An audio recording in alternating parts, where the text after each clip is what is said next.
দেশি ভিসা সবার বিশ্বাস। আসসালামু আলাইকুম বন্ধুরা, আশা করি নতুন একটি ভিডিওতে আপনারা সকলেই ভালো আছেন। মালয়েশিয়া কলিং ভিসার সর্বশেষ আপডেট ইতিমধ্যে আমাদের যে হাতে এসেছে তা নিয়ে সম্পূর্ণ আলোচনা করা হবে। প্রধানমন্ত্রী 2 সপ্তাহ পরই মালয়েশিয়া সফরে যাচ্ছে। এই সফরের মূল উদ্দেশ্যই হবে মালয়েশিয়া শ্রমবাজারকে নতুন করেই চালু করা এবং পাশাপাশি কিন্তু বন্ধুরা মেডিকেল প্রসেসিং চালু হয়ে গিয়েছে। এতে সহজ করেই আমরা বুঝতে পারছি খুব শীঘ্রই আমাদের বাংলাদেশিদের জন্য মালয়েশিয়া কলিং ভিসা খুলতে চলেছে। এতে করে আপনারা সকল ধরনের মানুষ কোনো ভোগান্তি ছাড়াই মালয়েশিয়াতে কলিং ভিসা অ্যাপ্লাই করতে পারবেন। ইতিমধ্যে যে তথ্যগুলো আমরা জানতে পেরেছি, বর্তমানে মালয়েশিয়াতে সাধারণত সার্ভিস সেক্টরগুলোতে বেশি শ্রমিক নিয়োগ করবে, বিশেষ করে কনস্ট্রাকশন হেল্পার, জেনারেল ওয়ার্কার। এছাড়া বন্ধুরা প্রতিটি কাজের চাহিদা কিন্তু অনেকটাই বেশি। বর্তমানে মালয়েশিয়াতে 5.5 লাখেরও বেশি শ্রমিক চাহিদা থাকায় তারা কিন্তু বাংলাদেশ থেকে শ্রমিক নেওয়ার পরিকল্পনা করছেন।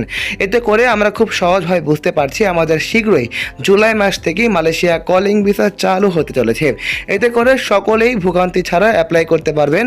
এছাড়াও আমাদের মালয়েশিয়া সরকার যে কথাটি জানিয়েছেন, তাদের দেশে 5.5 লাখেরও শ্রমিকের চাহিদা রয়েছে। সেই চাহিদা তারা সম্পূর্ণই বাংলাদেশি শ্রমিক দিয়ে পূরণ করাতে চায়। কারণ 2024 সালে যখন মালয়েশিয়া কলিং ভিসা বন্ধ হয়ে গিয়েছিল, তা কিন্তু অনেকটি ভোগান্তি সৃষ্টি করেছে তাদের দেশে। আমাদের দেশে বিভিন্ন জালিয়াতি, বিভিন্ন প্রতারণামূলক কাজের কারণে মালয়েশিয়া কলিং ভিসা বন্ধ ছিল। কিন্তু 2026 সালে জুলাই মাস থেকেই আমরা আশা করতে পারছি যে মালয়েশিয়া কলিং ভিসা পুরো দমে শুরু হতে চলেছে।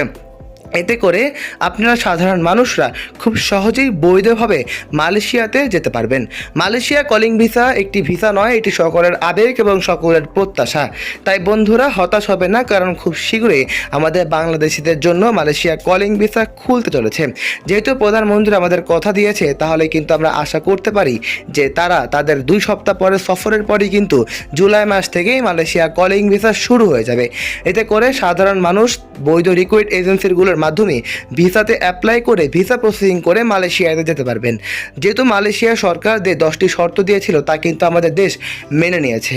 কিন্তু এখনও মালয়েশিয়া খুলে নেই, কারণ মালয়েশিয়া সফরে তারেক রহমান আমাদের প্রধানমন্ত্রী এখনও যায়নি। উনি যাবার মূল উদ্দেশ্যই হচ্ছে মালয়েশিয়া কলিং ভিসা ওপেন করা। আজ এ পর্যন্তই। আসসালামু আলাইকুম।